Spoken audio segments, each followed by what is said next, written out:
Hi, everybody. Welcome. Thanks for coming to the Bike Walk Commission meeting for December. We are going to start off as usual with intros and public comment. I'm the chair of the commission, Tanner Thompson. Usually I open it up first to people who have never attended before. So if anybody for whom this is their first time here, if you'd like to speak, please put your hand up. Jeremy, go ahead. Okay. Hi, I'm Jeremy Leung. As Tanner said, I'm a new member, and I have education-wise, I have a degree in game design. So I've lived in Norwalk my whole life, but I went to college in Canada, and I came back and I've really started to learn about in public infrastructure around the world and really understand just how far behind America is. And I felt like I shouldn't just sit around anymore and wait for things to change. I'd like to be a part of that, and I felt like with my education and design, I could share my experience with that to try and improve things. Well, thanks, Jeremy. Thanks for introducing yourself and thanks for coming. Oh, thank you. Just a quick other bit of background. Jeremy's been very proactive in participating. I actually met Jeremy because he called the city.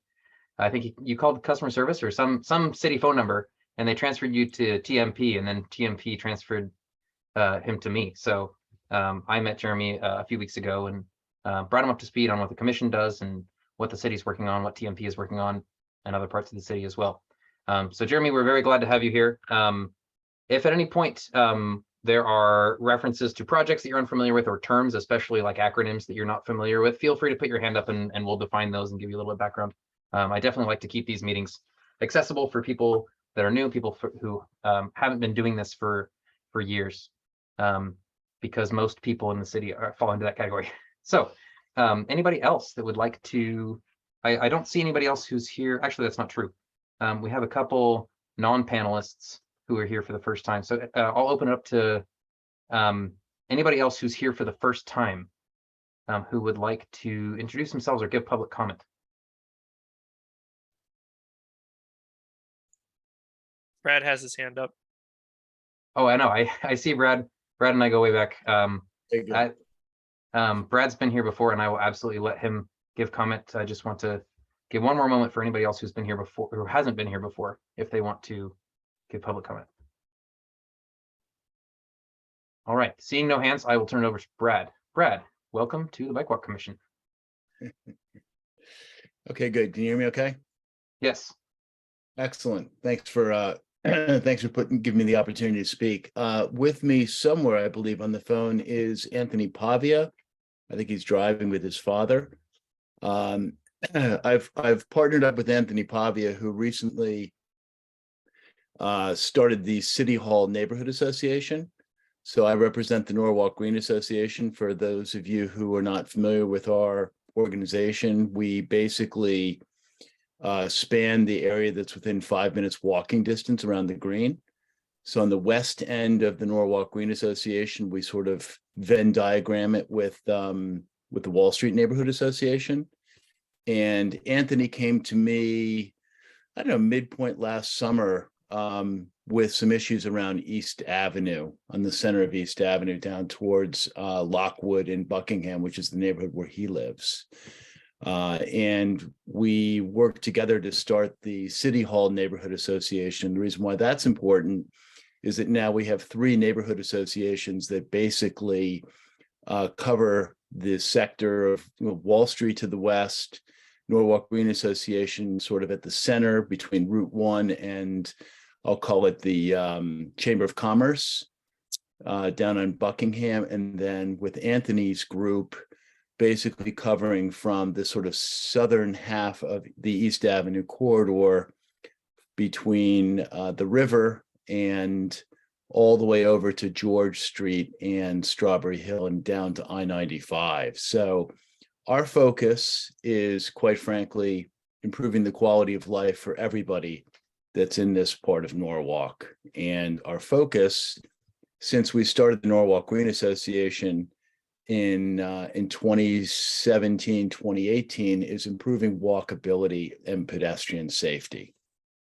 So we've worked with Audrey on doing a number of events around the green, and with Elsa from the First Taxing District. And the whole area has frankly really changed, positively changed in the past 7 or 8 years since I started to buy properties. Full disclosure, we own 6 buildings around the Norwalk Green. A couple of them slipped down onto East Avenue across from the Norwalk Inn. And these are apartment buildings, which we basically convert these historic buildings into apartments where we rent them out. So our interests are aligned with people who are there for the long run. Anthony's a resident. He's a school teacher in Greenwich, actually. And, he's got a young child, and his focus is on improving the quality of life for people that live in his area. And I know that sidewalks are an issue on Lockwood in particular, which is a cut through, as we all know, over to George. In any case, Tanner, if you can share the next screen, which I think should be a little bit of a recap of our The website? Yeah, the website. So getting together with Chelsea McCarthy, I don't know if Chelsea is on the line here, but Chelsea has helped us behind the scenes in doing things like Earth Day and Gratitude on the Green, and promoting, working with the churches around the green itself. We've got St. Paul's First Congregational Church, the Norwalk Historical Society, and most recently the synagogue and the Baptist Church, and basically all the civic organizations, in addition to the religious organizations up and down East Avenue, getting together to do things that basically build community. And what's become increasingly clear, I'm sure it's been obvious to anybody who's gone up and down East Avenue for a long time, is that traffic is increasing. Yet I think the city's a little behind on instituting things that help calm traffic. So what we've done is we've gotten together, just by way of background, I spoke to Jim Travers about this issue quite a while ago. He came to our Earth Day celebration last spring, and I think he acknowledges that East Avenue is an issue, and he basically encouraged me to try and raise awareness around this challenge. And I subsequently spoke with David Huvelman, Common Council, about what we could do to try and bring people together around this challenge for all of us. And he suggested that we get basically not put together a petition, but get people to write letters and raise awareness. So it's such a big problem, quite frankly, that it's been very difficult to sort of capture all of the issues in their entirety in a very simplistic way. So what's clear is that there are really 2 main areas that are not only densely populated, but also very heavily trafficked. And one is obviously around the green.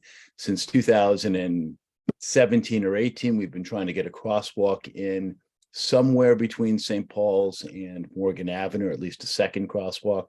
That's not the point of this exercise, because I think that's almost like a symptom of the problem. I think the problem is more traffic coming down from as far away as Danbury to get to I-95, and then people going from from I-95 up to Route 1. East Avenue is a gigantic cut through for traffic, and it divides all these neighborhoods.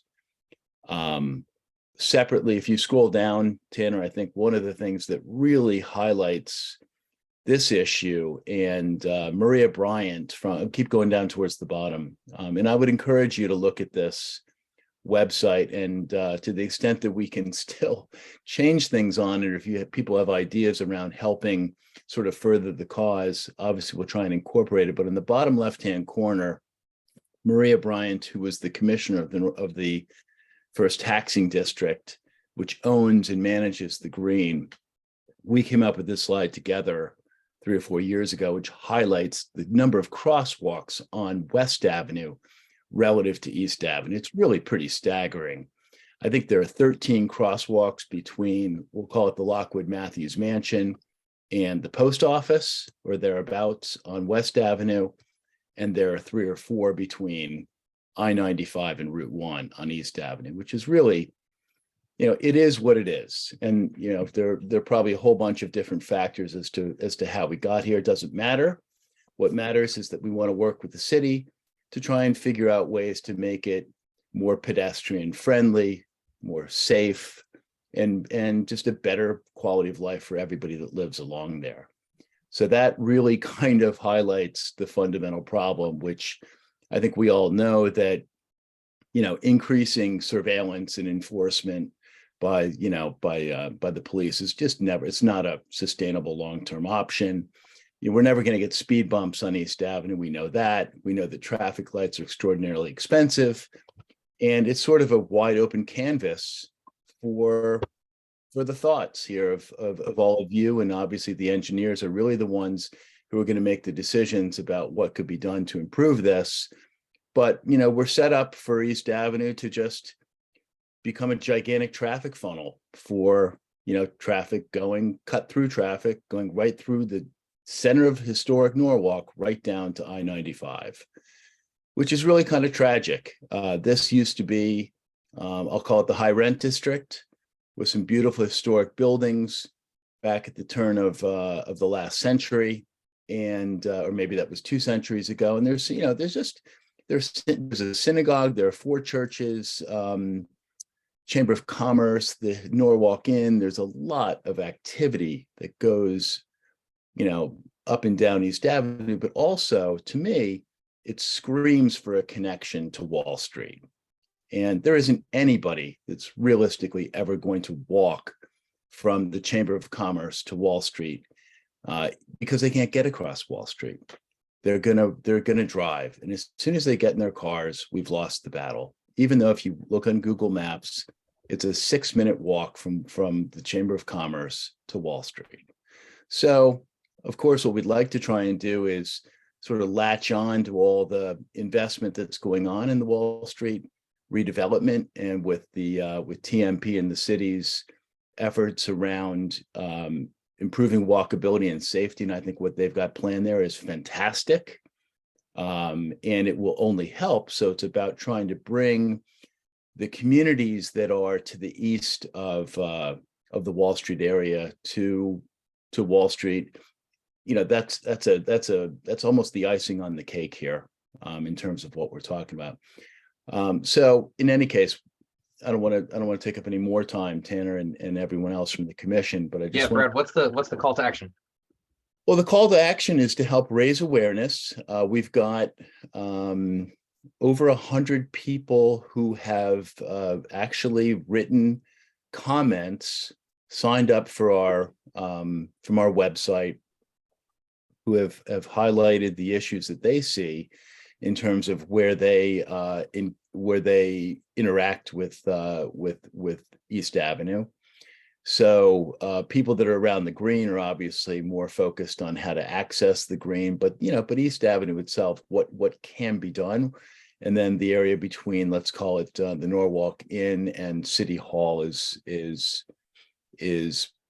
particularly problematic for the vehicles that are trying to get in and out of those commercial buildings. So basically, sharing here, Brad, Chelsea sent me these letters that you wanted to have shared. These are just examples, right? Of just to give you an idea of what. So if you go onto our website and you click on the support, I want to register my support for this initiative, and this initiative is not in any way trying to be a traffic engineer. We are just highlighting some of the thoughts that people have given us, including a couple people in the commission, about things that could be done hypothetically to improve the quality of life and safety up and down East Avenue. So, it is interesting that people have made comments about connecting East Avenue neighborhoods to Wall Street from a pedestrian and mobility standpoint. And it's we have over 100 people who have done it so far. We're not getting too crazy with it, because to me it seems that it's something that everybody's aware of, and to the extent that we need to document the support for as we call it, a vehicular and pedestrian plan, that's what we're looking to do. We're trying to get the city to get a study for this, because it's probably a larger than life initiative, but to the extent that anything can be done is better than nothing. So not looking for quick fixes, looking to partner with the city, looking for the support of the Bike Walk Commission and your ideas about what can be done and what can be done that's effective and sustainable to improve the quality of life for everybody involved. So thank you for your time. Thanks, Brett. I'll just want to make it crystal clear that at this point, the most practical thing to ask for, which you kind of alluded to, is that the city allocate the money in the city's budget, the 2023 budget, for the study. That's the first step. Right. That's what you and TMP is. But you mentioned you talked to Jim about Yep. this. I've talked to Jim about this, and I think we're all aligned on the fact that the next step in this direction to fixing East Avenue is to get TMP the money to do the study. And so that's the issue that we're writing about right here. That's right. Yep. So it's a resource issue. I think it's a question of priorities or priority, and we want to get on the radar screen, get on your radar screen, but also the Common Council, and hopefully it becomes a budget item and we get the authorization and we have a plan. So that's the idea. So thanks again, Tanner, and everyone else. Appreciate your time. Thanks, Brad. Audrey, go ahead. Yeah, it's great to be here with all my buddies. Yeah, we're trying to make the Norwalk Green more accessible and important in everyone's minds. I wanted to just highlight a New York Times article that appeared last Monday. I sent it to Tanner, entitled "Why Road Deaths Are Declining Across the Globe, but Not in the US." It was a front page article. And I just wanted to give you a synopsis of what it was about. And I highly recommend it. In 2021, nearly 43,000 people died on American roads, the government estimates. And the recent rise in fatalities has been particularly pronounced among those the government classifies as most vulnerable: cyclists, motorcyclists, and pedestrians. Much of the familiar explanation for America's road safety record lies with a transportation system primarily designed to move cars quickly, not to move people safely. And it mentions also that through time, as cars have grown safer for people inside them, the US did not progress as other countries did to prioritizing the safety of people outside them. And also it talks a little bit about the US in a past couple of decades, that the local governments have set, many states curb the ability of local governments to set lower speed limits. So state and federal funding, mandates sometimes hamstring municipalities.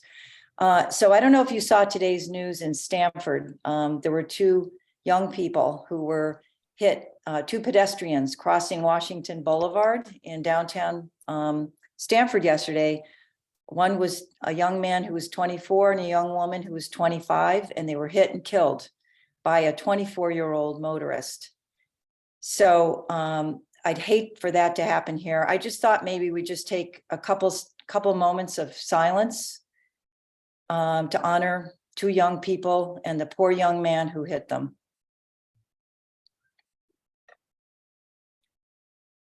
And may they rest in peace. Thank you. Thanks, Audrey. Thanks for calling attention to both the article in the Times and also the crash in Stamford. Sure. It's a good reminder of why we do the work that we do, both on a personal micro level and on a macro level. I think that the graph that was included in the article that you mentioned is very revealing, comparing the United States to other peer countries. I think there's some other visualizations as well. During the pandemic, almost every other peer country had a decrease. Some had a dramatic decrease in road deaths, but we're among just a small handful of countries that had an increase of road deaths during the pandemic. It's definitely worth reading the entire thing. Road deaths for drivers have actually slightly decreased, and for passengers, they've dramatically decreased, but for pedestrians and cyclists, they've increased. And I did not know about motorcyclists, which have like dramatically increased since '94. Anyway, I recommend to everyone that they go read this because it's good to see this kind of coverage on a national level.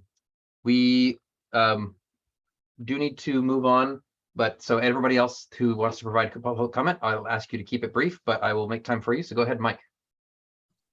Hi, everybody. I know most of you, but just for the record, Mike Mushak. I was a founding member of the Bike Walk Task Force back in 2013, which became a commission in 2017.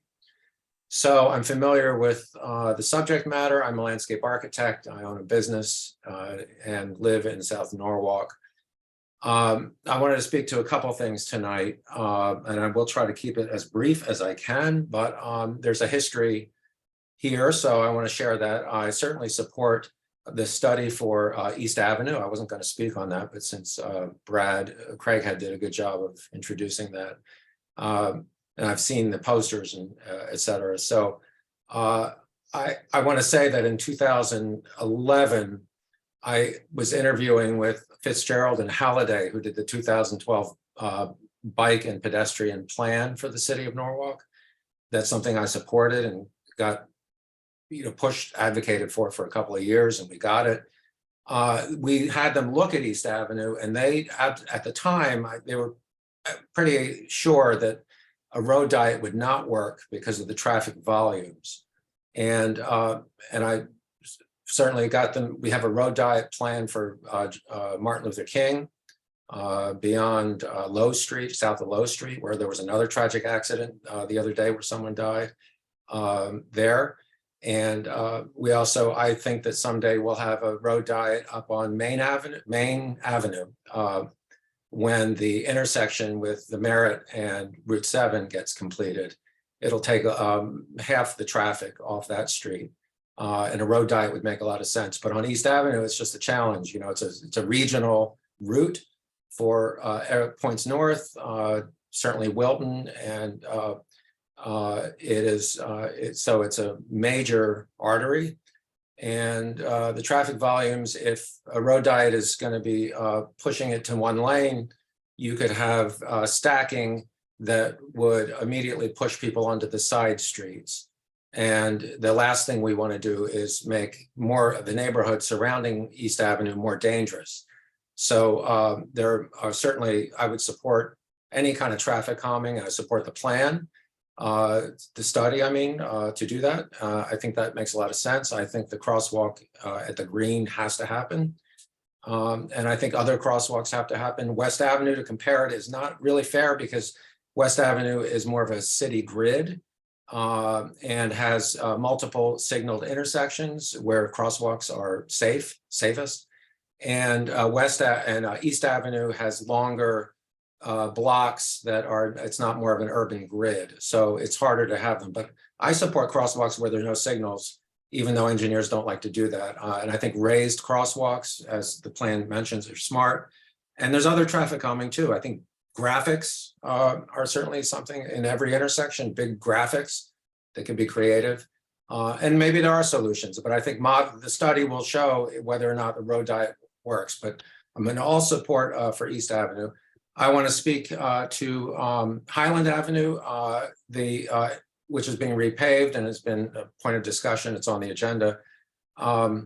That I am going to support as they have been proposed, and I'm going to just speak to it. The 10-foot lanes, not 10'6" or 11, but 10-foot lanes, as they are now on Rhoton, in front of Rhoton School, which was a state funded project, Safe Routes to School project further south on Highland Avenue. The 10-foot lanes work there fine with the school buses, et cetera.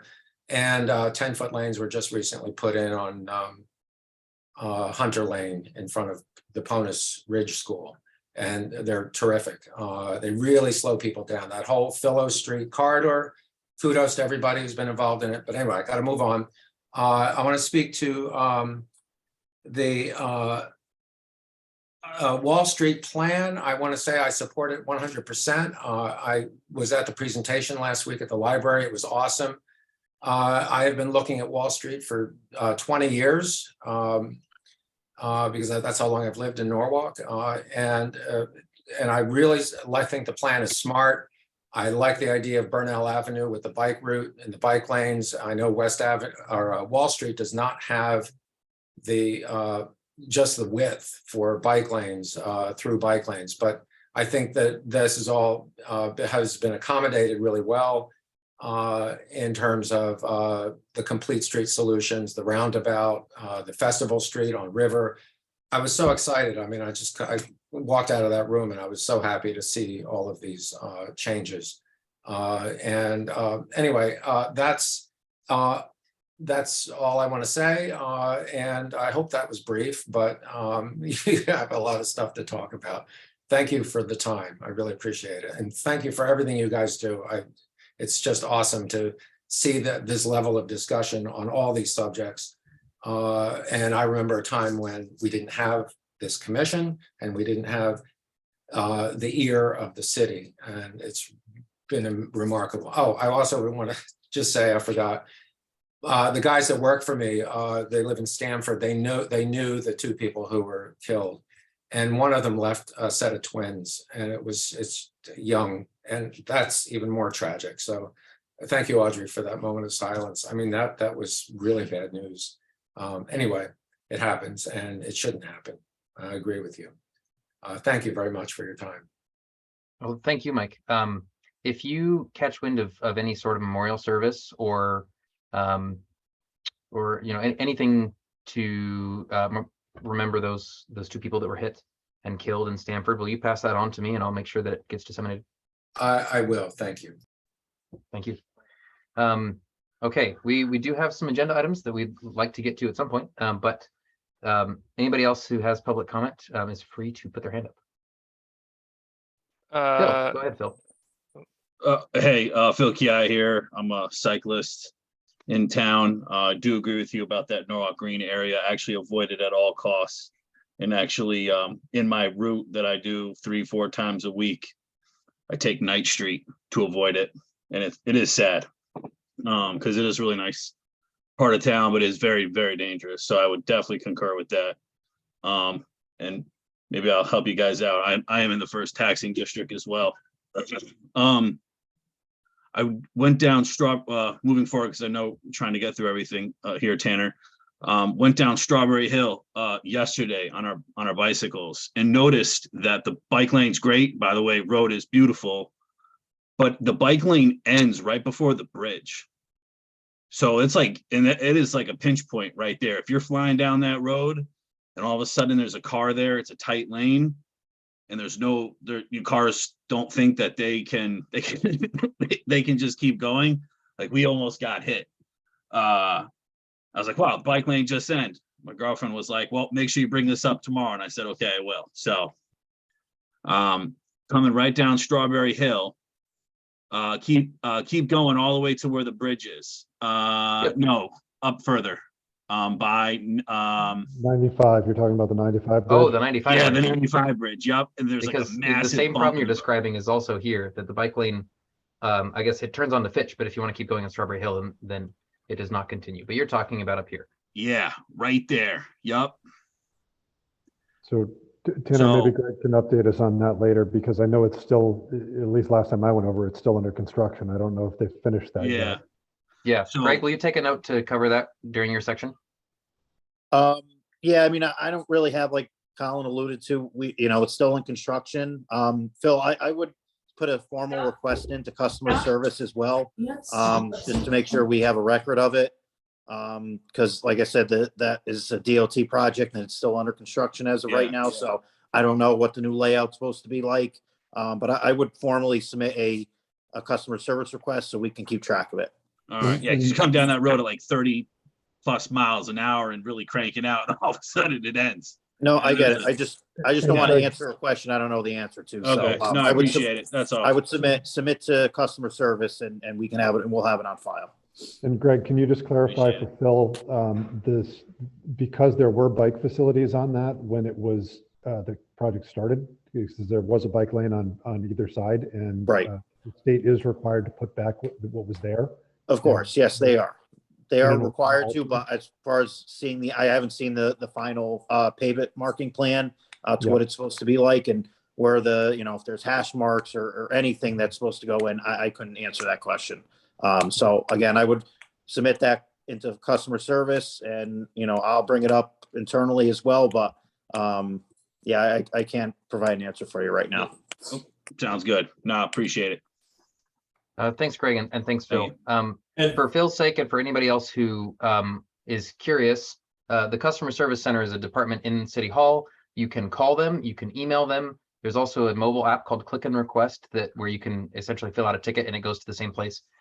So that's what Greg's referring to. It is a good way to take note of an issue that you see in the city. It's also useful to raise issues here, but just to make sure that it gets tracked, it's good to submit stuff there. Go ahead, Judd. I ride that route periodically, and Phil, I'm 99% sure the bridge is under construction, and when all is said and done, there'll be a bike lane back there. So, but it's a good thing to keep an eye on. Thanks. Jeremy, you had another comment? After Yeah. Jeremy, I think we're going to move on. Yeah, I just had my own opinion about the Wall Street plan since it was brought up, and I wasn't sure if I should do that now or bring it up later because I think there's a part of Yeah, the I think schedule for it. as a member of the public, now is the time to do that. Okay.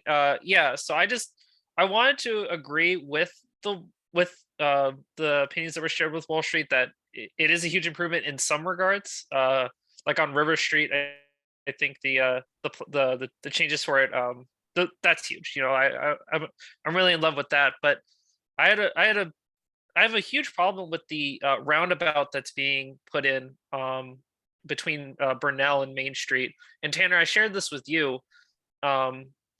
But the problem is that the bike lane and the car lane share the roundabout, which I saw as way too dangerous. So I asked a friend who lives in Denmark how they do it, and what they do is they just separate it. So they have the inner ring for the cars and then the outer ring for the bikes, and the bikes have priority when going around the roundabout. And the lanes Yeah, are. Jeremy, do you want me to share my screen with the images you sent me? Yeah, sure. It would help. Great, I'll do that. And the lanes are only wide enough to let like one car in any direction, basically.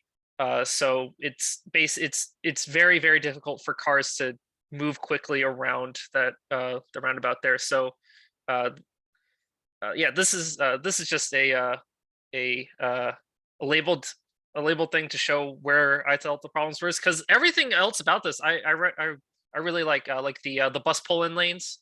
All the extra walk spaces, the bridges, the green space, that's great, but this roundabout really stuck out to me. So if you go into the next image, Yep, come on, there you go. this is the roundabout in Denmark, where you can see the separation, and how narrow those lanes are. Like the bike lane is just as wide as the car lane, and it's elevated and separated. It's a lot more pleasant to be in. And if you go into the next image, yeah, it shows all the arrows of where the bikes go. So I feel like if a roundabout is good, bike lanes are good. I just feel like the way it's proposed now, it doesn't go far enough, and I feel like we can make it even better for cyclists. Yeah, thanks, Jeremy. I agree, and I actually shared very similar feedback with at the charrette that was a couple weeks ago. So I hope that that between you and me and other people who shared similar feedback that gets incorporated. Paul, you can go ahead. But at 6:40, we are going to move on to our agenda. Just some quick observations with the Wall Street plan. I Mhm. really liked a lot of things. I agree with the roundabout. I was thinking the exact same thing, and I was going to mention that as well, so I won't hammer on that. Those areas where we can't get bike lanes due to cartway width, I would like to see sharrows going down there. That way, drivers are aware that they will see cyclists and that they belong there, because I've been in enough arguments throughout the years of I shouldn't be in the roadway. It's not for bikes. So thank you. Thanks, Paul.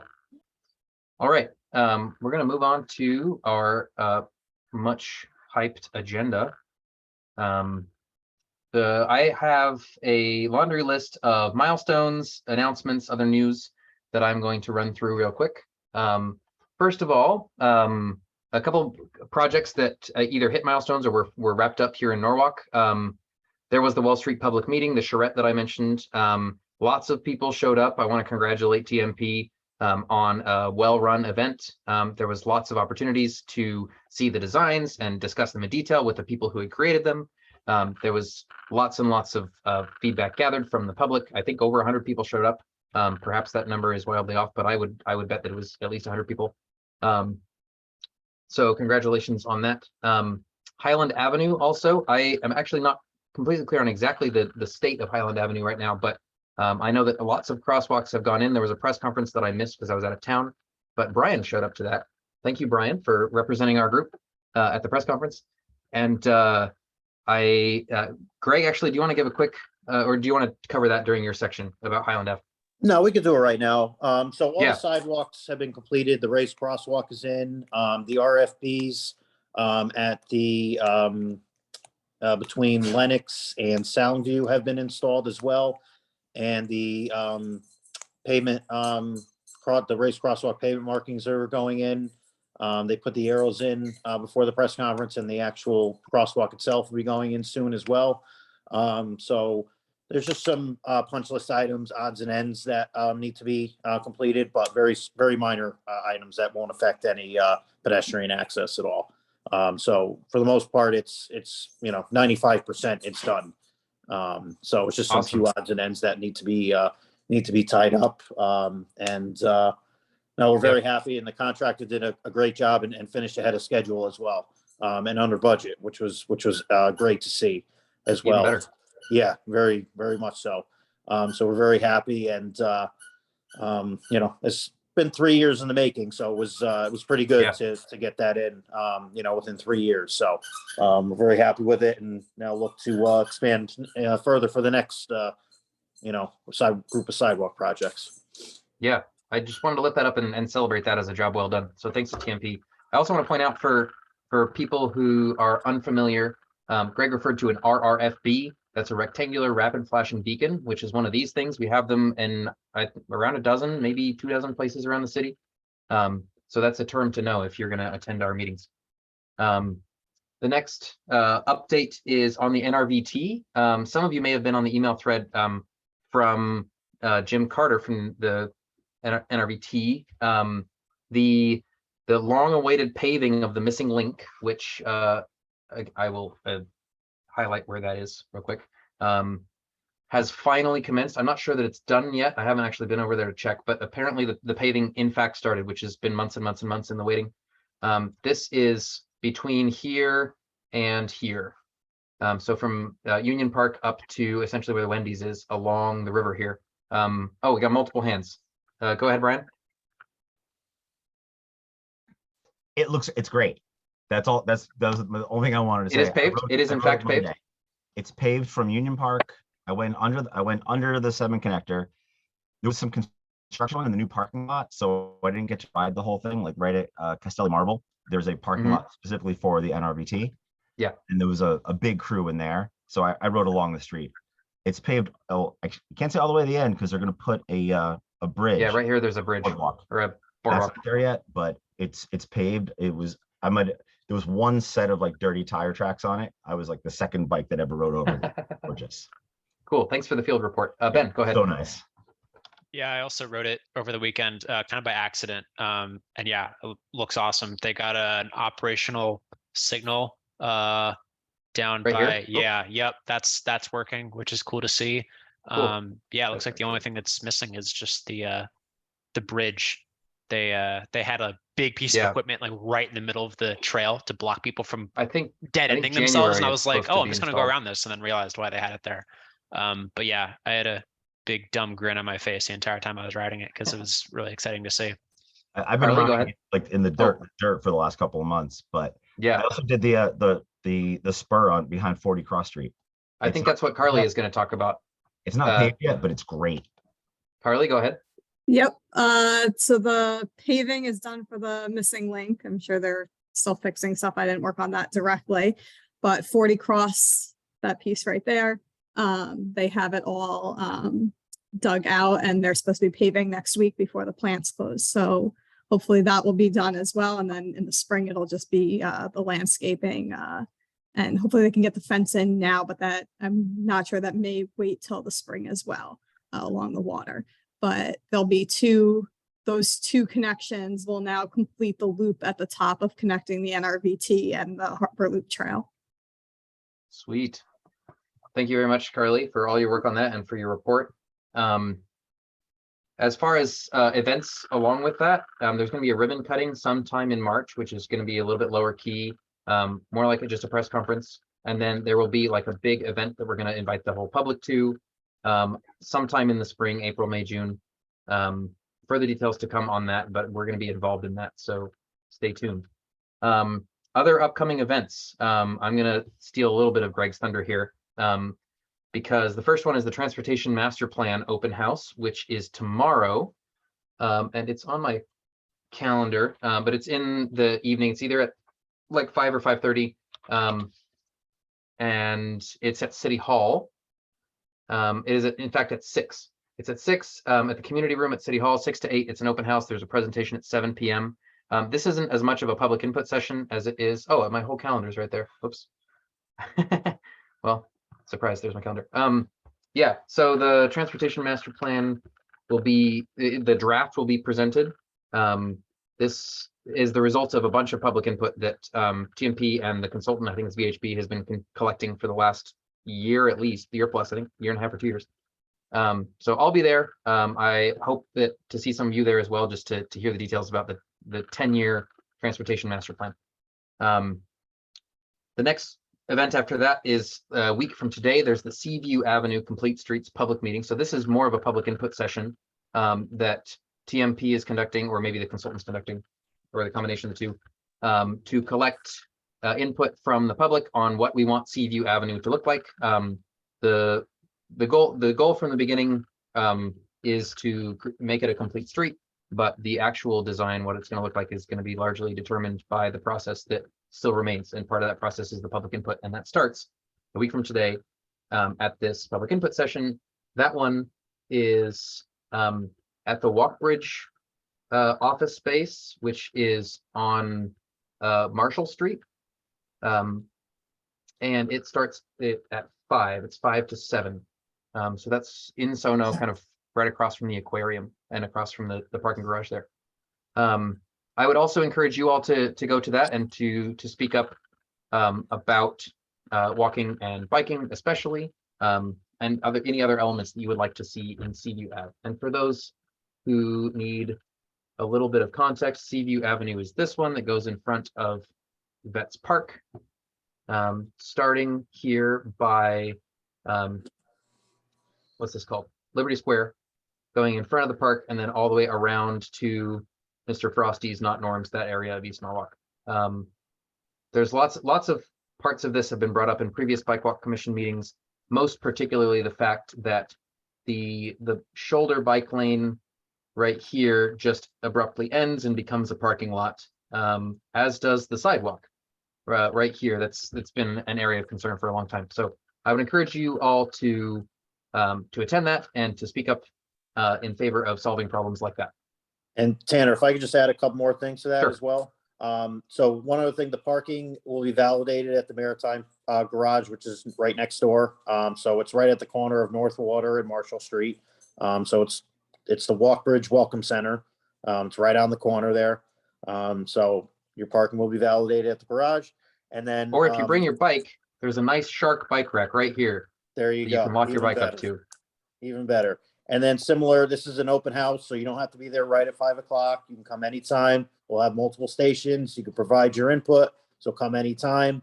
And this is going to piggyback off of the stakeholder meeting that we held a couple weeks ago with the business owners on Seaview Avenue. So we hope to get a pretty large input on what the public and everybody envisions for Seaview Avenue. And this is a listening session. So, ears open, and we're welcome to all opinions and recommendations. Thanks, Greg. Last upcoming event, this is hot off the presses. This just barely finalized a couple days ago. We are going to have our next Sustainable Streets Happy Hour, which is the last one, was the one that we held at 314 Beer Garden, which officially was hosted by the Bike Co-op and the Coastal Connecticut Times, but we helped promote it. And it was a huge success, and we're doing it again. It's a week from this Wednesday, so Wednesday the 14th. It'll be at Eco Evolution this time, which is on Washington Street. There's an event space in the back. It's a coffee bar, and it's also BYOB for other beverages. So feel free to bring your own beverage and meet other people who are interested and engaged in walking, biking, public transportation, safe streets, and everything related to that. So that'll be from 5 to 7 p.m. That we'll be promoting all of these events on our social media, and I think that we're going to send a follow-up newsletter with these events, especially the ones next week, so that people make sure that people are informed about them and have the details. So watch for those, and hope to see you there. Couple pieces of news. I guess we already did cover some sad news, but we also have some happy news.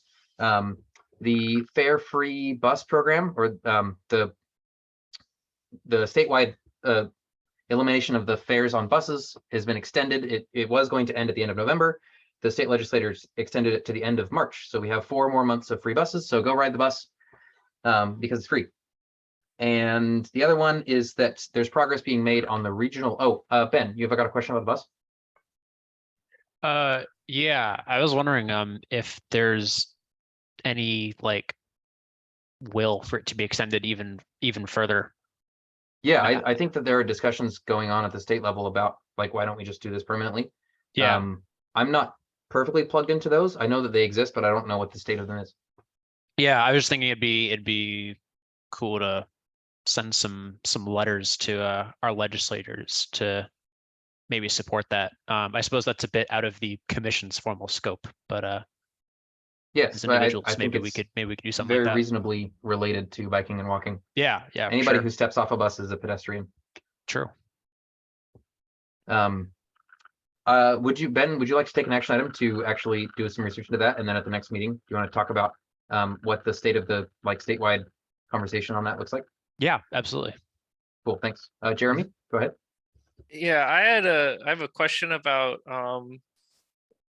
improved bus stops in the city. Is that on the agenda, or can I just bring that up now? It is not on the agenda. I would let you bring it up now, except that we're already way behind on the agenda. Okay. I can tell you that Ben and I are working on that. So maybe I should just bring you up to speed offline. And if there's other people who are interested in that topic, I can put it on the agenda for next month and we can talk about it. Okay. Yeah, maybe I can get your info, Jeremy, through Tanner, and we can talk. Yes. Yeah, I'll connect with you. I've done quite a bit of looking into this myself. Yeah, sure. Cool. Yep. Cool. Thank you. Last piece of news, we've got, I've mentioned in previous meetings that I've been sitting in on some meetings between Greenwich and Stamford and Norwalk and Fairfield and Bridgeport about a regional bike route.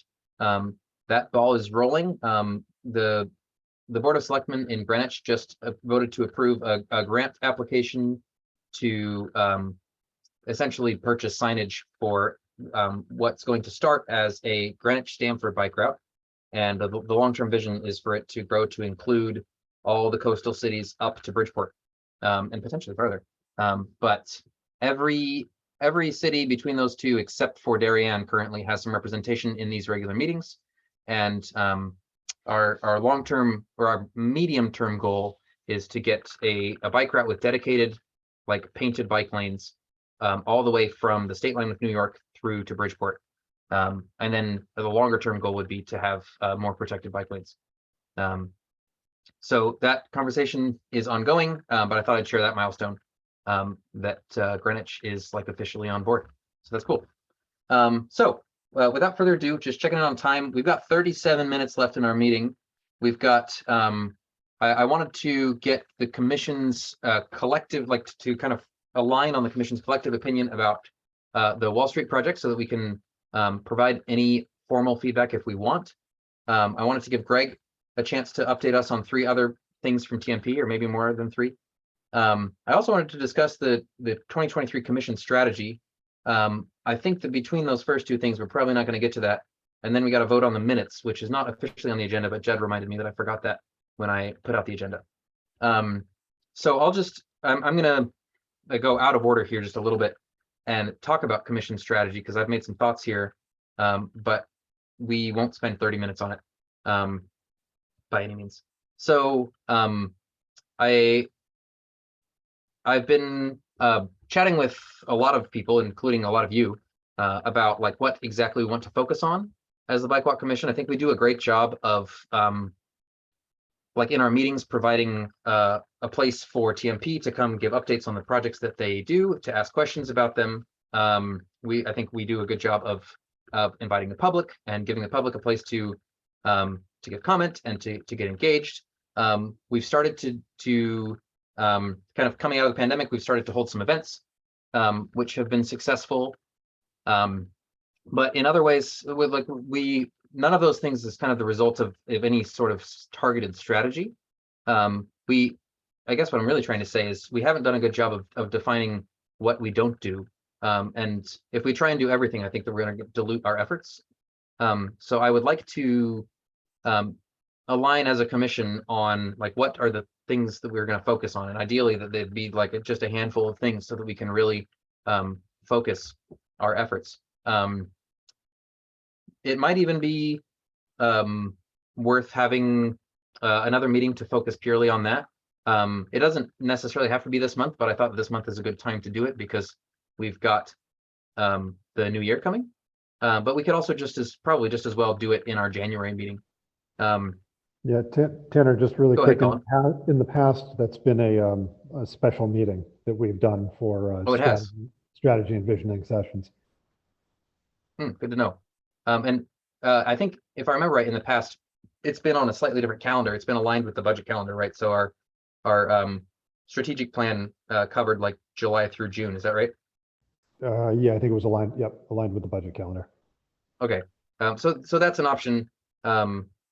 I always thought that felt a little bit forced, but it also does align with the budget. I think it makes sense to start in January, but for more than for any reason, it's just because we're there now, and we're coming up on the beginning of the year. What do commissioners think about holding a special session on strategy and visioning, either in December or January? Christine says yes. Tanner, I think it's a good idea. When we did it in the past, it was not the entire commission. Just a group of 3 or 4 of us, but it could be the entire commission. Yeah, was that just because we didn't want to take everybody's time? I just think there was just a small group of us who were willing to put the time into it. So gotcha. Okay, because I would be happy to open it up to everybody and just, whoever wants to come can come. Yeah, I'm in favor of having it be a separate meeting too. I just think it's, having that discussion during our regular meeting is just too time. Yeah, it was a couple of meetings, and in past years we did it in conjunction with the health department. Oh, I see. So okay. Any opinions about whether we try and fit that in December, or whether we do it in January, or whether we wait until June or July? I wouldn't wait. Okay, I didn't think we should. Yeah.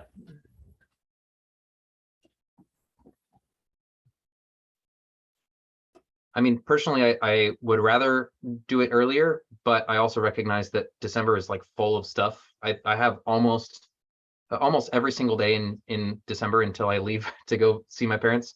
I have some city related event. Do you want to send out a couple of dates? Sure. Yeah. In-person meeting would be great, and maybe you're right. It would. We could. Okay. Yeah, I'll take that as an action item. I'll talk to. I agree, Jed. And I'd kick it to January, like early January, but I just for the reasons you said, I think everybody's probably jammed up this month. Yeah. No, not early next year. Yeah. Okay. yeah, I'll take the action item to set that up and get the in-person meeting to happen if possible.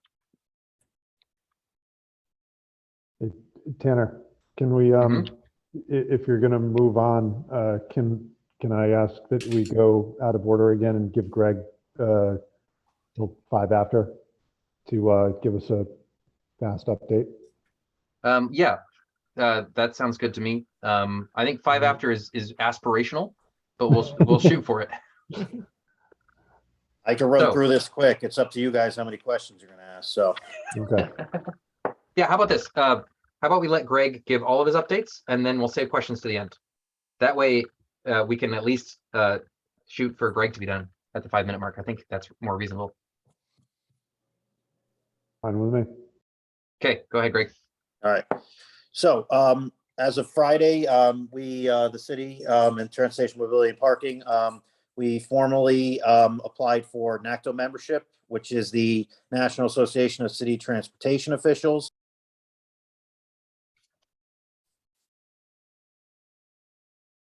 Greg, I think you muted yourself. I did. My apologies. Did anybody hear any of that? No, National Association of City Transportation Officials. That was it? Okay. So that's NACTO. So NACTO is a nationally recognized organization that provides guidance for roadway design. And it allows for cities to become members to adopt their roads guidance and also participate with other cities to kind of bounce things off of each other and work together to provide safe travels for all roadway users. And similar to it's kind of aligns with our Complete Streets goals as well. I know we're going to be putting in unison with our Complete Streets design guide that will carry a lot of what the guidance that NACTO has, and it'll provide guidance through there. So like I said, it's a nationally recognized organization. We applied for membership as an affiliate member based upon our population, which is under 150,000. So we applied for that and we're hoping to move quickly on that. As a few months ago, we had reached out to them and unfortunately they weren't accepting any new cities at the time. And then a little over a month ago, they sent out correspondence to us saying that they're all of a sudden allowing for more members and we should apply. So we worked as fast as we could and put together a membership and submitted it. So we're waiting for a formal virtual interview. And we are, if approved, we would be the 3rd city in the state of Connecticut to be a NACTO member. Right now it's New Haven and Hartford, who are the other members of NACTO. So we're hopeful that we will be accepted. And as I said, this will go hand in hand with our implementation of the Complete Streets manual process, which will also begin in early 2023 as well. And by becoming a NACTO member, we'll have full access to utilize the NACTO toolbox. And this is a good starting point for us to get to the point of Vision Zero as well, because they believe in very data-driven process of design as well. So this is a good starting and kind of doing it at the same time parallel to Complete Streets. The design of Complete Streets manual is a good point where we're at right now. So we'll keep you updated as far as how that application goes. Love it. Okay. Bike rack order. Obviously, we had talked about this previously. We put out an RFP for about 6 months ago or so for a vendor to provide us for bike racks whenever we need them. Unfortunately, we didn't get the bids that we would have liked, only because vendors didn't want to get locked into pricing based upon obviously prices fluctuating these days and get locked in for a year or two of pricing for steel. So we're putting together a bike rack order and reaching out to vendors to supply us a quotes for a small order of that meets under the purchasing threshold that the city has, so that we can start buying bike racks and installing them. You know, based upon the Bike Walk Commission's list that Tanner and I believe Ben gave to us over the summertime. So we're going to utilize that list to kind of hit those quick hitter locations where you already have concrete padded installed. I know off the top of my head, the Main Street lot and the police department already has concrete in place. So we would look to kind of put those in right away once we get that rolling. As far as timeline, it'll kind of be determined based upon the order and of course the delivery time of the rack. And we hope to, you know, get them installed as quickly as we get them. But that of course can also be done, you know, over the winter time as well. So we don't have to wait to install something like that. So we'll keep you posted as that kind of moves along. As far as year-end striping, this year we installed about 5 miles of bike lanes, including Philo, Glover, West Rocks, and Scribner, especially on all those roadways. On all those roadways, we installed 10-foot travel lanes and you know, minimum 5-foot bike lanes. We even got some buffered bike lanes on West Rocks as well. So it was, you know, we went out and measured the road and put together some design plans that some striping plans that fit the roadway, and you know, still allowed the adequate vehicle travel, but also allowed for a lot more access for cyclists as well. So we were very happy to get all those in this year. So that's another 5 miles of bike lanes, and we look to build upon the connectivity for the future areas where we can add more connectivity to these already installed bike lanes on these roadways. So it's kind of a building block for the future to get more connected bike lanes. And then the signage is just the last item that's outstanding along these roads, which we'll be installing later, you know, over the winter time as well. So then we'll be all completed for those roadways, and look to already talking about next year with DPW and coordinating with their paving schedule and trying to get more bike lanes installed next year as well. And that's it for me. All right. Told you I'd be Thanks, quick. Greg. Yeah, we did pretty well. Any questions on any of those three? Ben? Yeah, I rode some of the new lanes on Philo over the weekend, and they look great. And I ride the ones on West Rocks every day on my way to work, and those are great too. So the work you guys did to put those in is definitely appreciated. I can't wait to see even more. We're working on it. We're glad to be working on it too. Yeah, I know. Thanks, Greg. You got it. Thank you, man. Anybody else? Greg. Hello, Greg. Hey, Kyle. Yep, I got you. Yeah, just one quick question just related to striping, but not what you mentioned. I noticed you had some curb extensions that went in on New Canaan Avenue on, I don't remember the names of the roads off the top of my head, but Silvermine, I think, and then the next one up across from L Street. And I was just wondering when the striping you anticipated that was going to be done, or is it done already? Yeah, that I'd have to check, because I know over the weekend they did, Safety Markings did come back and do East Avenue. They did the Don't Block the Box at Olmsted, and they also did the single travel lane on East Avenue at Wall, at East Wall. I don't know what else they hit. Obviously, weather is becoming a hindrance on striping right now, so it's really up to the vendor when they come. Unfortunately, we reach out to them at least 2-3 times a week to try to get a schedule of when they're going to be coming. Sometimes they don't even notify us and they just show up. So unfortunately, I couldn't provide a schedule when they're coming. I was just looking for a general idea of like if it was in the near term or if you knew if it was. Yeah, I mean, you know, especially there's quite a few outstanding items that we have with them that we're hopeful to you know, hopefully get some warm days where they can come and do it.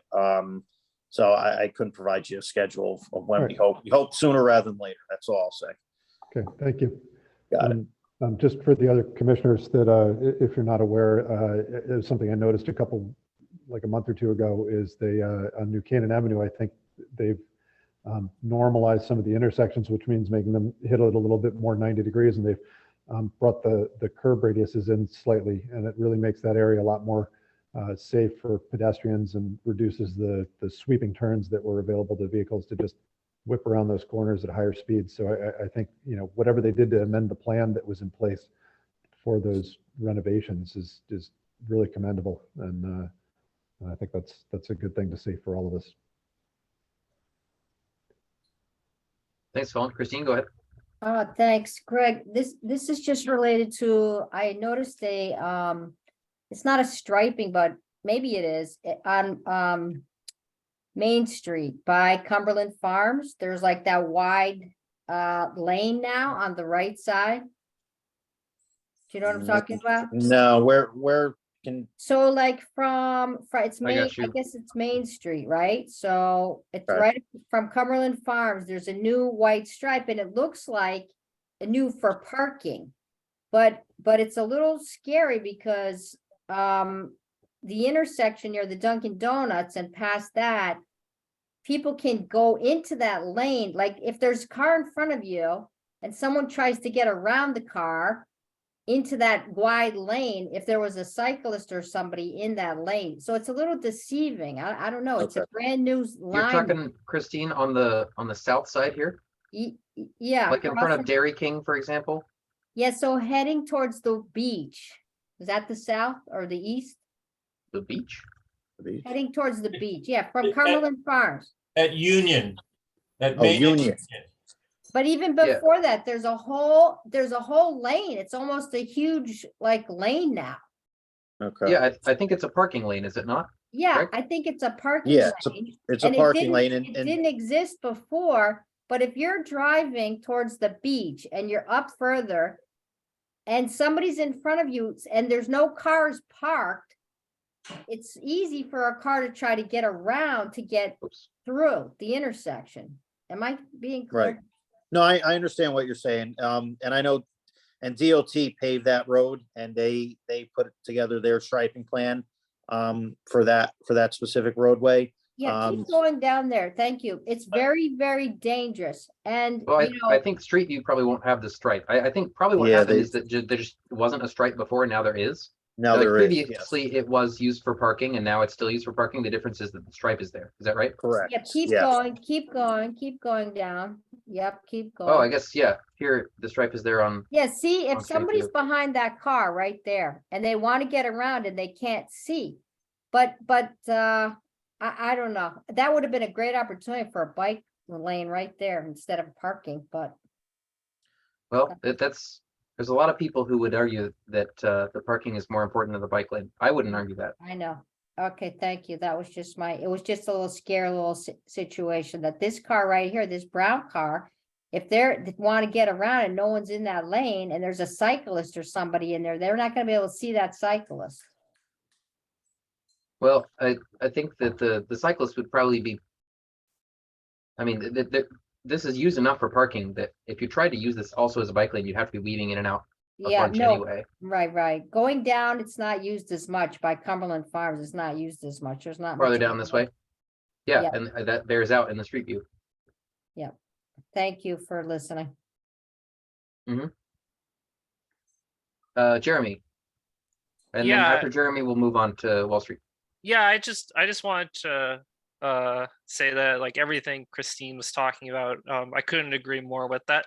That whole lane there is just begging for a pedestrian upgrade. Especially because like all those stores are so close to the street. You know, normally you have all these stores like right there. The store is way back to give space for parking lots, but all these other ones, they're right on the street, making them very nice for pedestrians. But the problem is that like all that other space is taking up by those cars that park along the side. It makes it very uncomfortable to walk around because, you know, pedestrians are hidden, or it's just too uncomfortable to be when it's already like halfway there to what it should be really. And I think about, I go past that street like basically every day, and you know, I would love to see it just be like completely renovated essentially, to make it like just better to walk around at the very least. Yeah, I wondered before, actually, maybe Greg can speak to whether this section of Main Street, this kind of commercial district on Main Street is in the TMP's long-term vision, or maybe we'll find out tomorrow at the Transportation Master Plan presentation. Tanner, yeah, I was going to say maybe we could cover, he could report back to us on that next meeting. So that we Yeah, don't that's a get good point. too Yeah. sidebarred. Tanner, I do have something to share with you on that, but you know, let's wait for next meeting because we have a lot of other stuff to talk about on the agenda, as this wasn't on the agenda. That's a fair point. Carly, I saw your hand go up and back down. Last chance before I move on. Yeah, no, I was just gonna say that part of the plan was, or that part of Main Street was included in our recent application with Westcog for Safe Streets plan. So it is. Carly, I wanted to say it, but I just wanted Okay. to move it going. Sorry, Greg. No, that's okay. Cool. Well, we look forward to hearing more details about it next month. How's that? That's good. Awesome. Okay.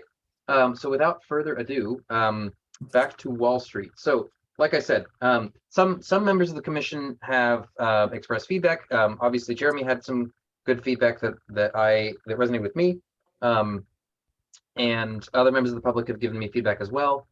I think that it's worth considering that we take this feedback and align on kind of what we all agree on, especially at a high level, without trying to be too nitpicky and prescriptive about exact solutions, but kind of reiterating the values that we have and the ways in which the existing plans don't quite live up to those values. I think that could be an effective thing to put into a letter, that maybe an open letter, or maybe a letter that we send directly to the email address that's listed. I think it ultimately goes to Fuss and O'Neill. But you know, the project feedback address. Hey, so Tanner? That's what I was going to propose. Greg, go ahead. Tanner, real quick, before you guys start, and I'm not going to be included in this. I want you guys to speak on it, and put your input in, as we've done throughout the entirety of the design process. During this whole process, obviously, we've been transparent about the design, and, the comments are welcome, obviously. We've had 2 public meetings already. I don't know how many commissioners have been able, and members of the public have been able to attend the meeting at all. But we want to just make sure that this is done through the same process as everybody else has done. So obviously through the online portal, which we've had. Sorry, my dogs are barking. Through that we've had throughout this entirety of the process. We would just like, to just submit through the web page that's on the Wall Street project. On the city's page. So if you want to bring it up there. So yeah, once you guys formally put together improvements and, your recommendations. Yeah, so you're talking about this link right here? Yeah, because that will send it directly through to the whole project team. And it will, everybody can see it. Because like I said, we want to be transparent through this whole process. It's no different than if the Wall Street Neighborhood Association wanted to put together comments as well. As a group, we would direct them to come through here so that it's open and inclusionary for everybody. So it's not, done separately because then people will say, well, how come they got, this treatment and we had to go through this route? So I just want to give everybody a heads up on that.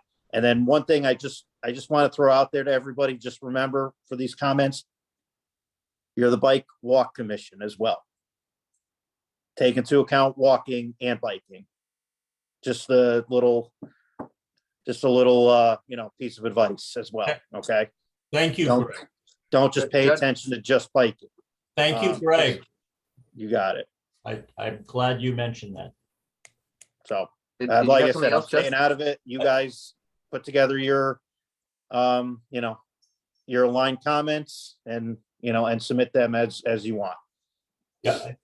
Greg, a quick question. On the click here, you said it goes to the project team. Correct. Yeah, Yep. Who is that exactly? I mean, how many people? So it'll be all, the team that was present at the Wall Street neighborhood, at the Wall Street meeting a couple weeks ago. So a lot of those that spoke through Fuss, as long as the landscape consultant as well, who was in attendance, and then to the TMP staff as well. Okay, good. So it's not just city staff. It's Nope. It goes to Fuss as well. Great. Okay. Thank you. And just for the uninitiated, that is Fuss and O'Neill, which is the consultant that's been working with TMP on these plans. Okay, so that was all you had, Judd? Your hand was up, but Yeah, it was just that, okay. But I'm really glad that Greg mentioned walking, because often I think walking gets the short end of the stick here on this commission. So I've just started a new doc where I'm just going to take notes on what ideas we have, and hopefully in the next 10 minutes we can coalesce around some key ideas that we all want to share with the project team. So anybody want to go first? I'll jump in. Go, Colin. So Tanner, I'll just really quick hit my my probably seven items that I've got that I'll outline out there. So Belden and Wall, I think that intersection still needs some work. The biggest thing there is the right-hand turn lane. I think that priority lane, I'd much rather see that used for parking or something else, just to buffer the park. And then I also think they should reconsider the curb cut that's being added for the post office parking lot that was shown in the plan. I think they should be looking to reduce the amount of curb cuts on Belden rather than increase them. You know, they're removing the cut through lane, and then I think, you know, reintroducing another traffic conflict on that sidewalk, which could be a very lengthy urban block otherwise, is not in the best interest of the block. So I think they should look at that in a different way. I had noted on the comments at the open house that a kids play item or something that involved kids and was friendly to children would be a good addition to the park that's adjacent to the post office. Just, you know, there are residences increasing there, and the library is a big draw.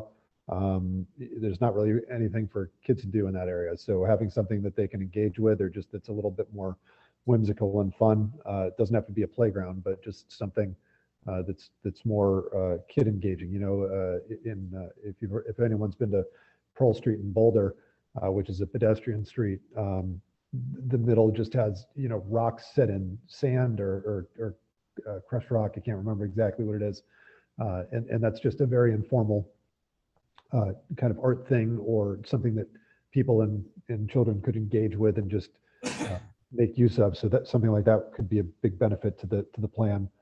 I think the pedestrian access to the is number 4, to the River Street lot is greatly improved. I liked all of their ideas there. The additional stair by Burnell, I think it is, and River Street, and the pedestrian bridge. I think those that goes from a lot to Main Street. I think those are very strong elements and would lend a lot to the plan.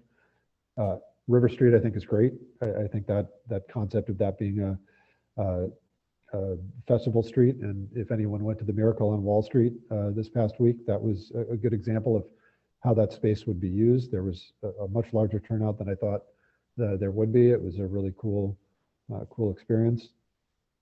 I think on-street parking on Freeze Park would be beneficial, just to help buffer the park from the traffic at the moment, but open to other ideas there that help that park just be more used and more buffered for people that are enjoying the park to feel less exposed to the traffic.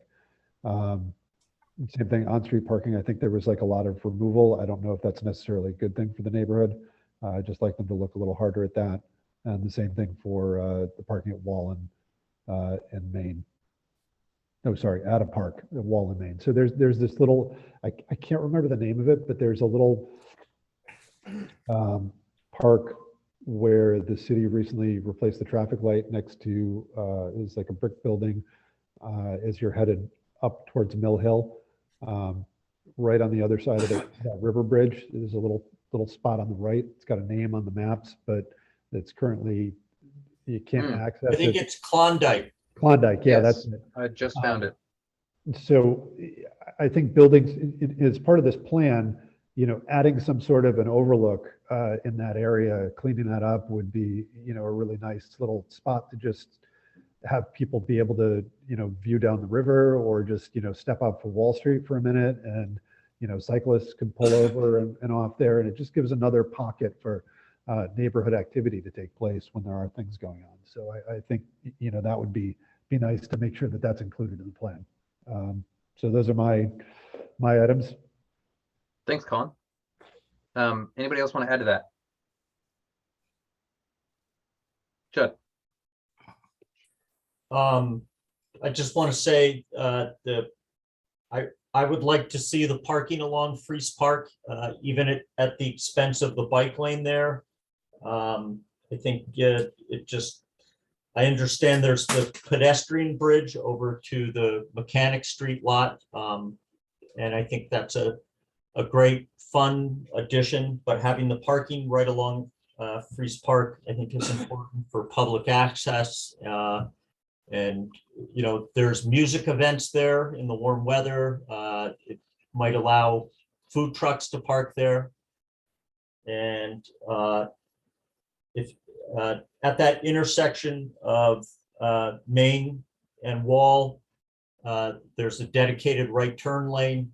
I'm a little obsessive about all this, so I've spent time sitting in my car there watching traffic. I know there's traffic counts and all that, but I don't really see a need for a dedicated right turn lane there based on my empirical observations.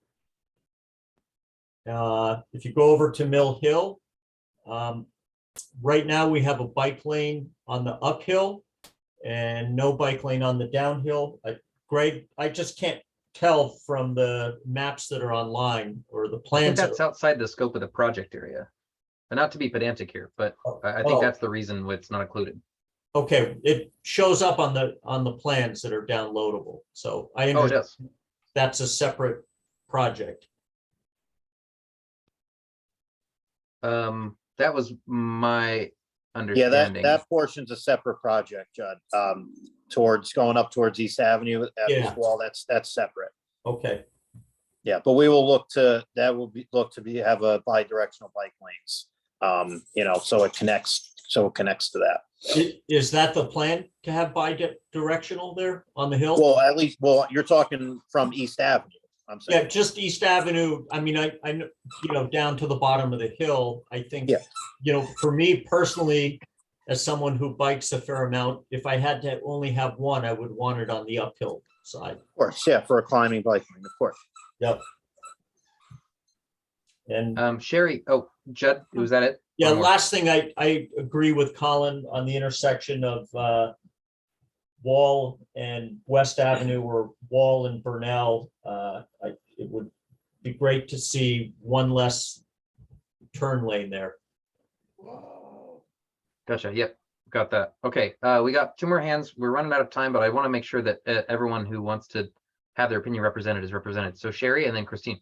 Oh, thank you. Mine is pretty quick. It's just basic questions. I'm wondering, with all this being created, which I think is pretty exciting, is where does affordable housing come into play? I mean, where are people going to live in this community? Is a big question. My other question I can is, take a quick stab at that, Sherry. sure. So the project is focused on the streetscape. Mhm. And while I agree that affordable housing is important, I think it's outside the scope of this project, because this project's focused just on like basically what happens between the buildings and not in the buildings. Yeah, But I understand that, but I think it is something that needs to be considered. I mean, build it and they'll come, but if I have a place to come from, so that's that's kind of a question that shouldn't just, I don't mean be ignored, but it should be in the back of people's minds too, is where are these people coming from that are going to go there? And the other thing is, being a person with partial disabilities, I'm wondering if there's a commission or an agency in Norwalk that is working on this plan as well, because I've looked at all the stuff, and I think it's interesting and kind of exciting, but there's a lot of disability questions. And I wondered if there's someone that I could go to get some of this information without taking up all this time now, or is there a commission that's working with the group to make sure this is all coming into play? So that was and then my last question was just a general question. I mean, years ago, they were talking, the library was talking about building a media center in the library. I mean, is that something that is still, does anybody know if that's still going on? Because that would be a huge draw to that area also. So I didn't know if anybody had any updates on that. I certainly don't. I think that, have you connected with Audrey already? I know that Audrey is well connected with the people over at the library. But the question about the media center at the library is admittedly outside the scope of the Bike Walk Commission, but it's a good question. I just wondered if it was, because I didn't see anything on here, just the outline of the current library. So I was just curious. But also the question about going back to disabilities, is there a commission or something that's working with the group? I just did a quick search of the city's commission list. I didn't see anyone that was focused directly on disabilities. Does anybody know? But in what capacity though? I guess I'm not, all of the public infrastructure improvements are required to comply with the Americans with Disabilities Act.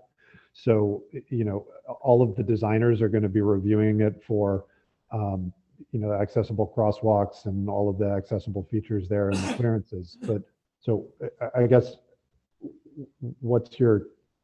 Well, I mean, I have a lot of questions, so I'd rather not take them all up now, but the bottom line is there not a commission for disabilities, because that's a huge area and a lot of stuff, there's a lot of stuff to be considered, especially like in particular, and I know this is all a concept, the crosswalks that are like, you know, have all these fancy designs in the middle and stuff, those are not safe for somebody that with disabilities to cross in those.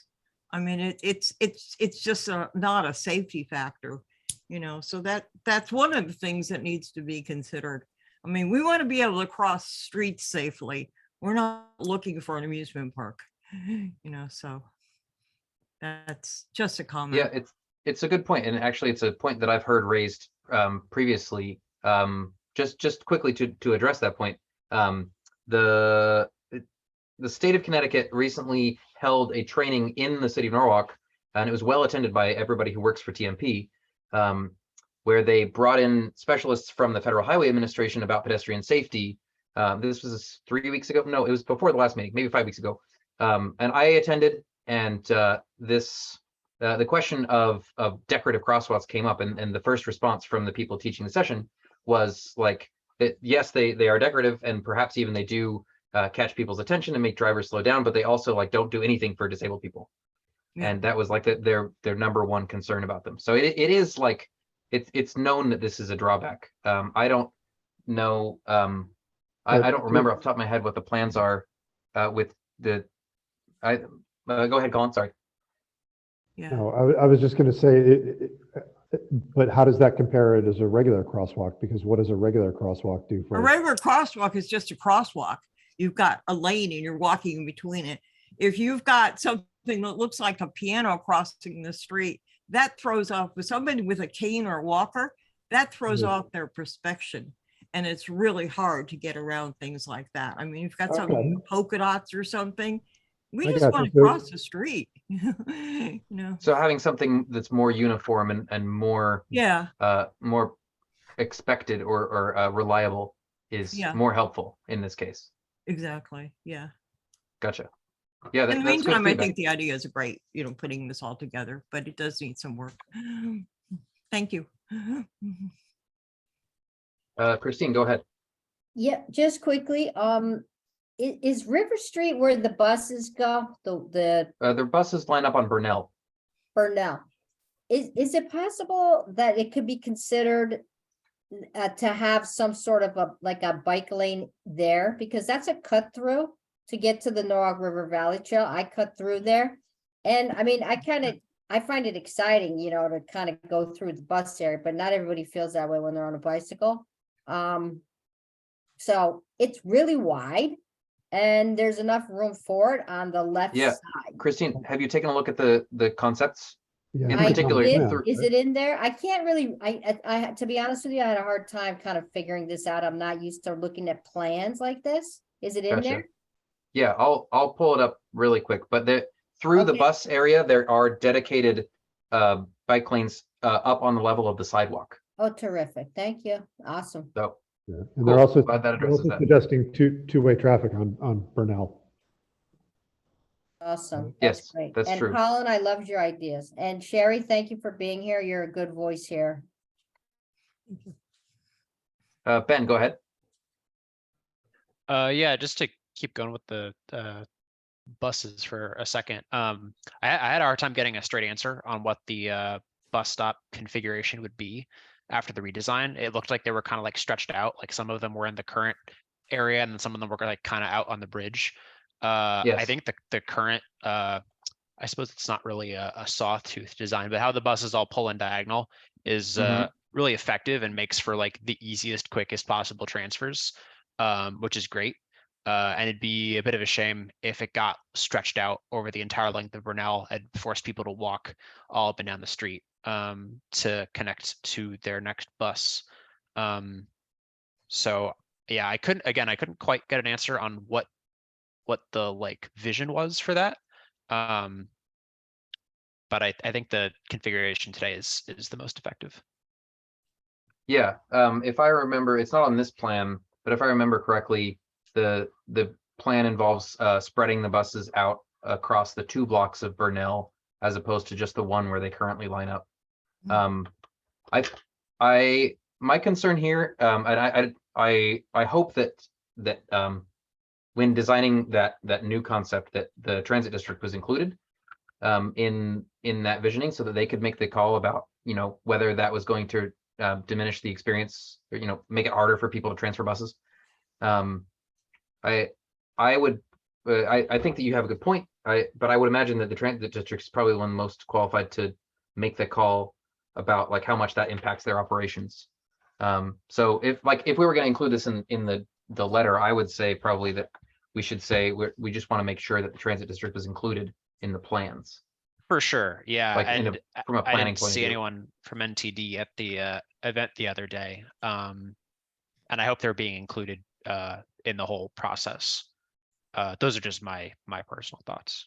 I think that it's done that way so the street can be made 2-way and so you can fit bike lanes in. The way it's configured now with the sawtooth or diagonal parking for the bus only allows enough room for a 1-way street, which is really not very conducive to good urban planning. So, it's a trade-off, like with everything. Yeah, I hear you. that's true. Go ahead, We Colin. don't, well, I was just going to say, to your point about including the transit district, we don't know if they're going to move away from a pulse point thing, where if it becomes regular service and the buses are just pulling in and circulating out, they might need less street space to queue, whereas, now you have to wait for the bus until all the buses show up and then people board and they push off, I think. That's a good point. Like the current model of the bus service involves all the buses pulling up at the same time, but that isn't necessarily what we'll have forever. This is actually a good time to mention quick that the transit district recently, like since our last meeting, did put out an RFP for a comprehensive operational analysis. I will just show that super quick so that we have proof.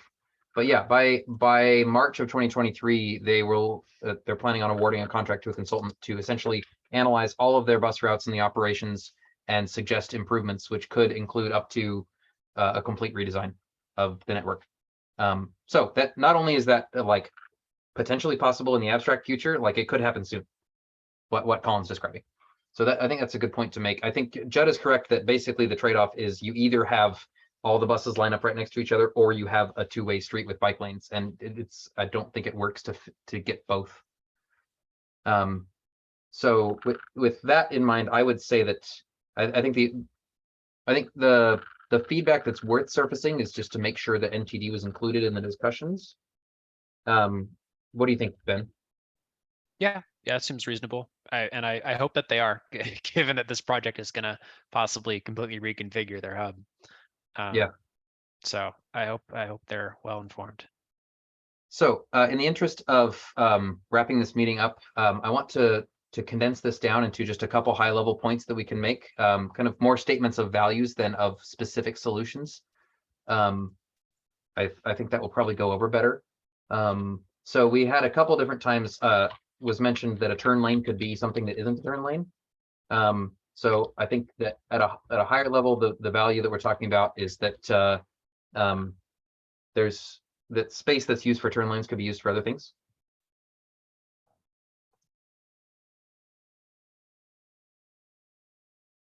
I think we definitely should include the things that we like.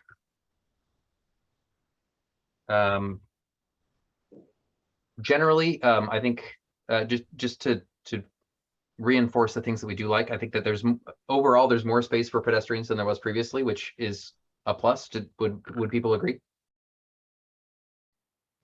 Yes.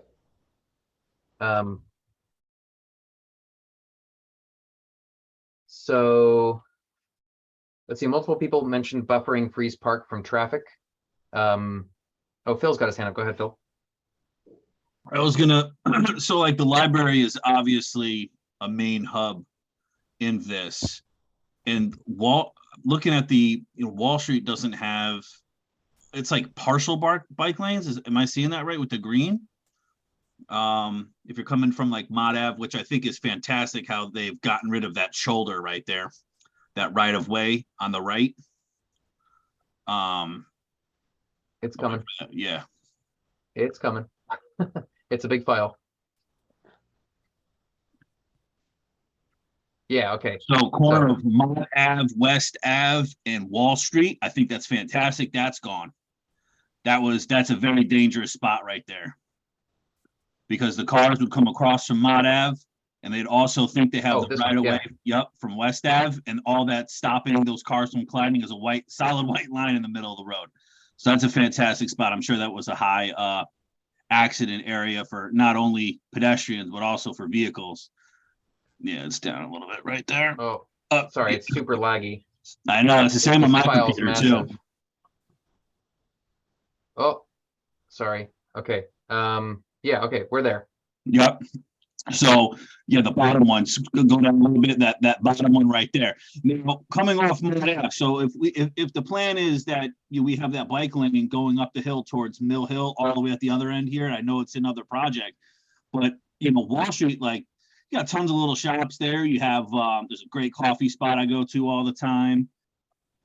The bike lane doesn't start until we get onto the bridge. Yeah, even past the bridge. Yeah. Oh yeah, you're right. There's a one directional bike lane. You're right. Yeah. I forgot that. So on this, but in like downtown Wall Street area, there's nothing like on that whole. Yeah. Is it just? Yeah, I had a conversation about this at the Charrette. Basically, the idea is that the like regional bike route or like the crosstown bike route is Burnell, and that like local access to Wall Street on a bike is made safe just by virtue of calming the traffic. Like that the street's narrow enough, the traffic is slow enough that bikes that want to access local destinations on Wall Street just mix with traffic. Whether or not that's the right move is a different story, but that's the rationale. Yeah. Okay. It's a lot of cars on that road. That's why but I get it as it's up to the engineers to figure that out. Well, counts. Another thing to keep in mind is that when the street's redone like this, that traffic patterns will change. Yeah. One of my hopes, and I think this is shared by a lot of people that I've talked to, is that that overall I don't know if this is shared by the designers, but one of my hopes is that the overall traffic volumes on Wall Street decrease as more traffic is shifted to Burnell. I was just thinking about the gentleman that spoke before about the Norwalk Green Association, the town green. Right up East Wall Street, right there goes right to Mill Hill and the town green. And that's a thoroughfare right here to connect this. And like you said, coming down the hill, obviously you don't necessarily always need the bike lane. It's always nice to have, of course, but you're going a lot faster than going up the hill, having the dedicated lane. I don't know. I just think, yeah. I was just wondering if that green, those couple green spots was the like on Isaac Street there, you have a couple green patches. If that was like a similar bike, like is that what the kind of is in mind there? But I probably You're not talking about the trees, right? You're talking about this little patch yeah, on the corner. exactly. Yeah. I think that's supposed to be like landscaping. Yeah. Yeah, that's planters. That's not bike infrastructure. Whoop. Okay. Those are rain gardens, stormwater management, rain gardens. Yes, thank you, Mike. I know I'm a member of the public and shouldn't chime in, but Yeah, I mean, It's harmless. I'm not really trying to, yeah. I won't hold it against you. Mike, I'm going to pretend that I didn't hear you call yourself harmless. Judd's got his hand up. Go ahead, Judd. If you look at the cross section on the plans. Yep, the Wall Street cross section. Yes, it shows the car traffic lanes at 11'5".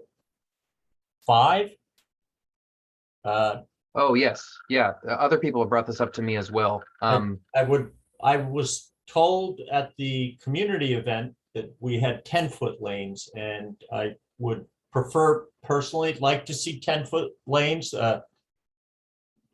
Yeah. We all understand that'll help slow traffic, and that extra 1.5 feet could go to the sidewalks. Yeah, I would agree as well. And like I said, other people have expressed that. Greg, is there an easy answer for why it says 11'5" here? I know that TMP generally has been all in on 10-foot lanes. Yeah, I would just put it in the comments, Tanner. If it's, because, what's on, I haven't looked through what's online, between what we have internally and what's shared online. So just put it in the comments and Okay. and they'll be addressed. Okay.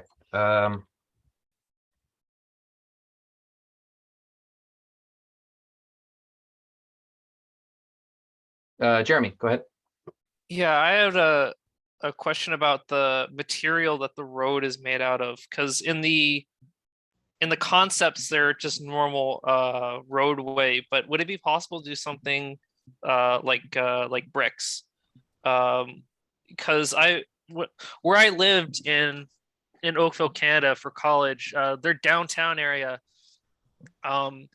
their roadways were very narrow. Tanner, I don't know if you could pull up an image of it, just like Oakville, Canada, like downtown, just to help show what I'm talking about. But in the interest of time, I think I'll stay here. I do want to mention that River Street did get that treatment.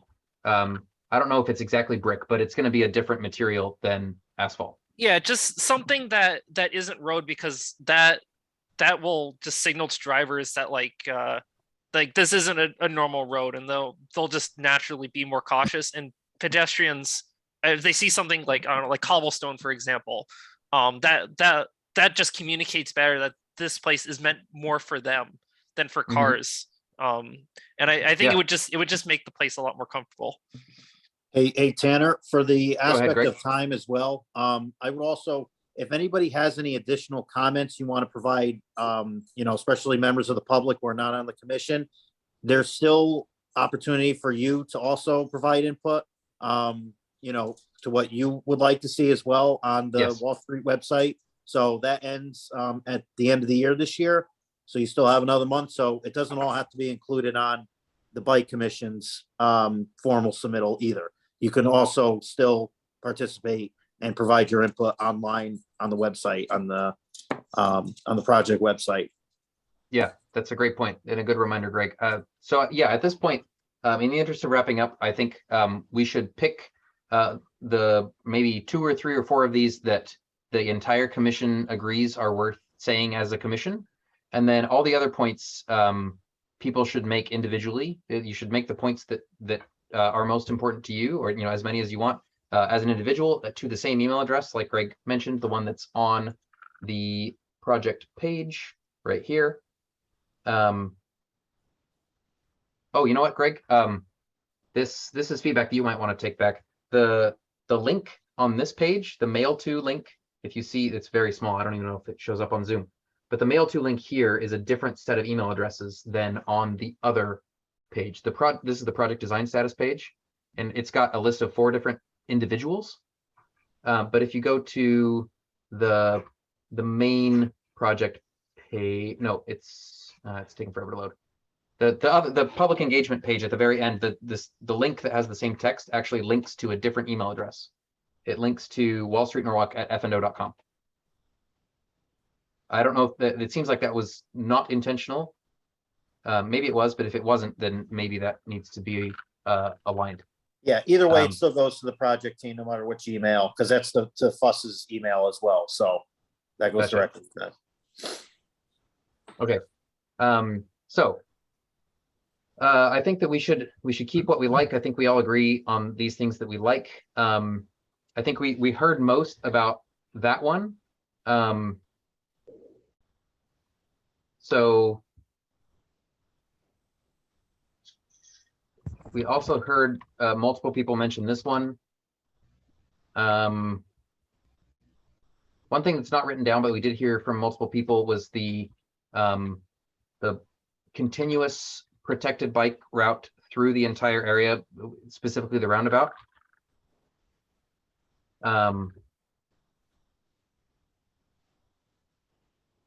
So my initial proposal would be that we include these points, but I would love to hear feedback. Tanner, I think like you could squeeze the kid stuff in just by saying that we would support more inclusive infrastructure for all ages and for all ages.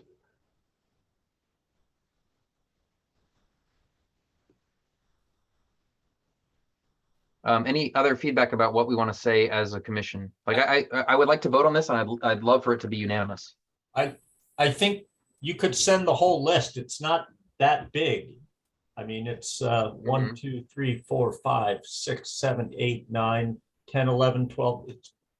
It's 12 items. I don't think that's an unreasonable amount to send. And rather than saying wide lanes, you just say that we would support the new city standard of 10-foot lanes Through Wall Street, yes. Throughout the design district or throughout the project. Okay, would any commissioner like to see something, would like to see one of these points changed or removed?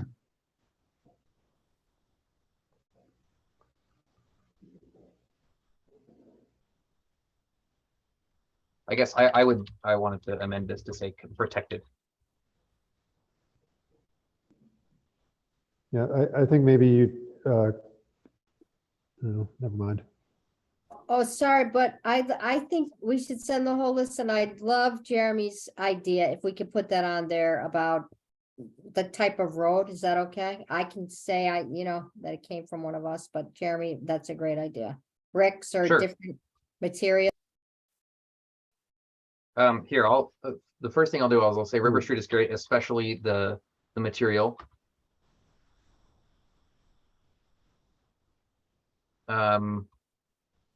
And I'll say we'd love to see that.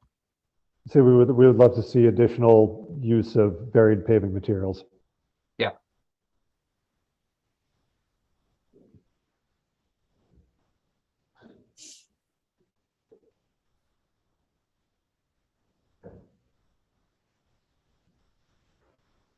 Okay, any other feedback from commissioners about the list?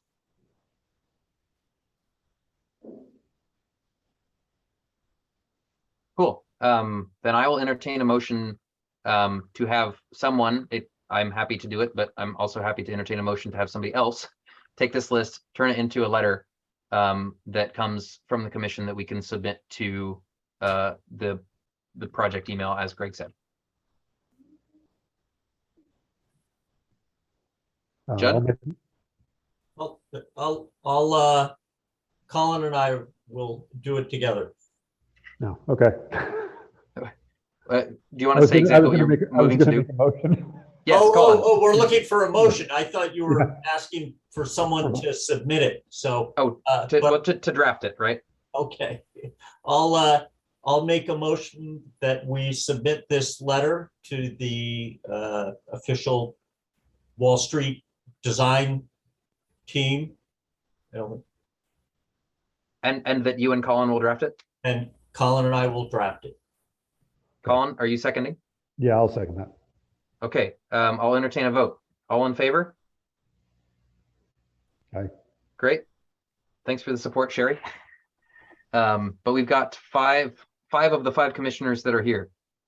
So that's a wrap. Last thing is to approve the minutes.